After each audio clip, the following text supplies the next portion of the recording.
പശ്ചിമേഷ്യയിൽ വീണ്ടും വലിയ ചർച്ചകൾക്ക് വഴിവെച്ചിരിക്കുകയാണ് ഹോർമൂസ് കടലിടുക്കിനെ ചുറ്റിപ്പറ്റിയുള്ള പുതിയ റിപ്പോർട്ടുകൾ. ഹോർമൂസ് കടലിടുക്കിലൂടെ കടന്നുപോകുന്ന അന്താരാഷ്ട്ര കപ്പലുകൾക്ക് സ്ഥിരമായി ടോൾ അല്ലെങ്കിൽ യാത്രാ ചാർജ് ഏർപ്പെടുത്തുന്നതിനെക്കുറിച്ച് ഇറാനും ഒമാനും തമ്മിൽ ചർച്ചകൾ നടക്കുന്നതായാണ് റിപ്പോർട്ടുകൾ പറയുന്നത്.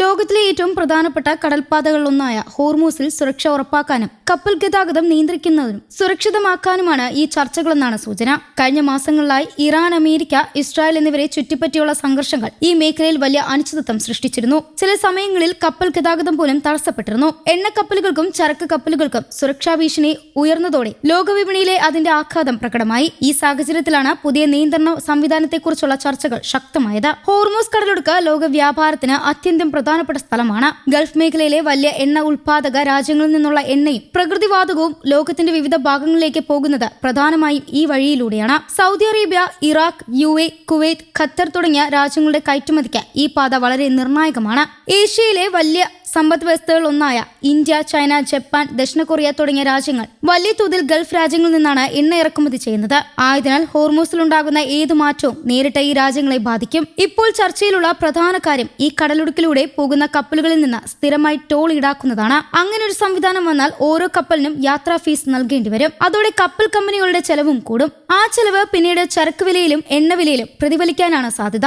ഇന്ധനവില ഇതിനകം തന്നെ പല രാജ്യങ്ങളിലും ഉയർന്ന നിലയിലാണ്. അതിനു പുറമെ പുതിയ ടോൾ സംവിധാനം വന്നാൽ എണ്ണവില വീണ്ടും ഉയരാമെന്നാണ് സാമ്പത്തിക വിദഗ്ധർ മുന്നറിയിപ്പ് നൽകുന്നത്. എണ്ണവില കൂടുമ്പോൾ അതിന്റെ ബാധ്യത സാധാരണ ജനങ്ങളിലേക്കും എത്തും. പെട്രോൾ, ഡീസൽ, പാചകവാതകം, വിമാന ടിക്കറ്റ്, ചരക്ക് ഗതാഗതം തുടങ്ങിയ പല മേഖലയിലും വിലക്കയറ്റമുണ്ടാകും. ഇന്ത്യ പോലുള്ള രാജ്യങ്ങൾക്ക് ഇത് വലിയ വെല്ലുവിളിയാകാം. കാരണം ഇന്ത്യയുടെ വലിയൊരു വിഹിതം ക്രൂഡ് ഓയിൽ ഗൾഫ് രാജ്യങ്ങളിൽ നിന്നാണ് വരുന്നത്. ഹോർമൂസിലൂടെ കടന്നു പോകുന്ന കപ്പലുകളുടെ ചെലവ് കൂടിയാൽ ഇന്ത്യയിലെ ഇന്ധനവിലയും ഉയരാൻ സാധ്യതയുണ്ട്. അതിലൂടെ സാധനങ്ങളുടെ വിലയും പൊതുവിലക്കയറ്റവും കൂടാം. ചൈന, ജപ്പാൻ, ദക്ഷിണ കൊറിയ പോലുള്ള വ്യാവസായിക രാജ്യങ്ങൾക്കും ഇതിന്റെ ആഘാതം നേരിടേണ്ടി വരും. കാരണം ഈ രാജ്യങ്ങളുടെ വ്യാവസായിക മേഖലയ്ക്ക് വലിയ തോതിൽ ഊർജ്ജം ആവശ്യമാണ്. എണ്ണവില ഉയർന്നാൽ ഉൽപാദന ചെലവും കൂടും. അതേസമയം ഈ നീക്കത്തെ അമേരിക്ക ശക്തമായി എതിർക്കുന്നുണ്ട്. ഹോർമൂസ് പോലുള്ള അന്താരാഷ്ട്ര ജലപാതകളിലൂടെ പോകുന്ന കപ്പലുകൾക്ക് നികുതി ചുമത്തുന്നത് അന്താരാഷ്ട്ര സമുദ്ര നിയമങ്ങൾക്ക് വിരുദ്ധമാണെന്നാണ് അമേരിക്കയുടെ വാദം. American state secretary Marco Rubio ഈ നീക്കത്തെ നിയമവിരുദ്ധമെന്നും ലോക വ്യാപാരത്തിന് ഭീഷണിയെന്നും വിശേഷിപ്പിച്ചു. അന്താരാഷ്ട്ര കടൽപാതകൾ എല്ലാ രാജ്യങ്ങൾക്കും സ്വതന്ത്രമായി ഉപയോഗിക്കാനുള്ള അവകാശമുണ്ടെന്നും അവിടേക്ക് സ്ഥിരമായി ടോൾ കൊണ്ടുവരുന്നത് അംഗീകരിക്കാനാവില്ലെന്നും അദ്ദേഹം പറഞ്ഞു. അമേരിക്കയുടെ പ്രധാന ആശങ്ക മറ്റൊന്നുമാണ്. ഈ സംവിധാനം ഔദ്യോഗികമായി നടപ്പായാൽ ഹോർമൂസ് കടലിടുക്കിൽ ഇറാന്റെ സ്വാധീനം കൂടുതൽ ശക്തമാകും.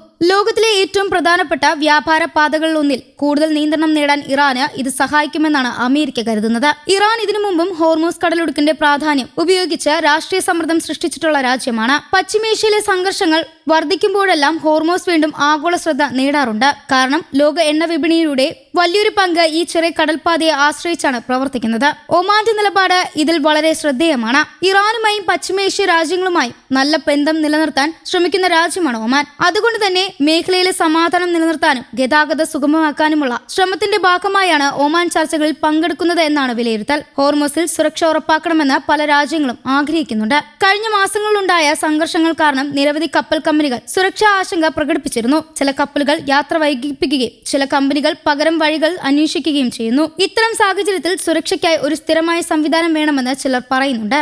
എന്നാൽ അതിന്റെ പേരിൽ ടോൾ ഏർപ്പെടുത്തിയിരിക്കുന്നത് ശരിയാണോ എന്നതാണ് വലിയ ചർച്ചയായി മാറുന്നത്. ഒരു വിഭാഗം പറയുന്നത് സുരക്ഷ ഉറപ്പാക്കാൻ ചില ചെലവുകൾ ആവശ്യമായേക്കുമെന്നാണ്. പക്ഷേ മറ്റൊരു വിഭാഗം പറയുന്നത് അന്താരാഷ്ട്ര കടൽപാതകളെ സാമ്പത്തിക നിയന്ത്രണത്തിനായി ഉപയോഗിക്കരുത് എന്നാണ്. ഇപ്പോൾ ഈ ചർച്ചകൾ എങ്ങോട്ടാണ് പോകുന്നതെന്ന് ലോകം മുഴുവൻ ശ്രദ്ധയോടെ നോക്കിക്കൊണ്ടിരിക്കുകയാണ്. കാരണം ഹോർമൂസ് കടലിടുക്കിൽ ഉണ്ടാകുന്ന ചെറിയ മാറ്റങ്ങൾ പോലും ലോക സമ്പദ് വ്യവസ്ഥയെ ബാധിക്കാനുള്ള ശക്തിയുള്ളവയാണ്. ഇറാനും ഒമാനും തമ്മിലുള്ള ചർച്ചകൾ ഔദ്യോഗികമായ തീരുമാനത്തിലേക്ക് പോകുമോ അതോ അന്താരാഷ്ട്ര സമ്മർദ്ദം കാരണം അത് മാറ്റിവെക്കപ്പെടുമോ എന്നത് വരും ദിവസങ്ങളിലാണ് വ്യക്തമാകുക. എന്നാൽ ഒരു കാര്യം വ്യക്തമാണ്, ഹോർമൂസ് കടലിടുക്ക് ഇനി സാധാരണ ഒരു കടൽപാത മാത്രമല്ല, ലോക രാഷ്ട്രീയത്തെയും സമ്പദ് വ്യവസ്ഥയെയും സ്വാധീനിക്കുന്ന അതീവ പ്രധാനപ്പെട്ട കേന്ദ്രമായി മാറിയിരിക്കുകയാണ്.